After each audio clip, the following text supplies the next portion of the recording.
Dabar parodysiu, kaip vaikiškas kostiumas kartu gali augti su vaiku. Tai mes paliekam tokias atlankėlės, kurias augant vaikui jūs tiesiog išardote šitą siūlytę, išlyginate ir baltinukai pailgėja. Lygiai tokia pati atlanka yra padaryta ir sijone. Ir taip pat jūs rasite ir čia papildomo audinio tam, kad sijonas galėtų pailgėti.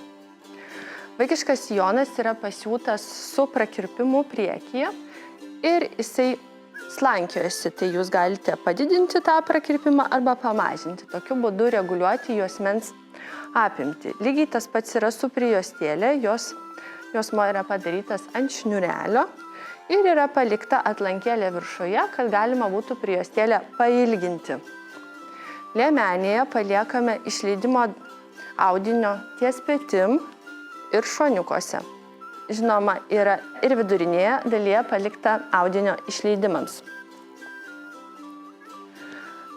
Galvos danga tokiem mažučiam lygiai taip pat auga kartu su vaiku. Aš šiuo metu esu susegusi adatėlėmis, bet jinai reguliuojasi pagal vaiko galvos apimtį, nuo mažesnės iki praktiškai suaugusio galvos dydžio.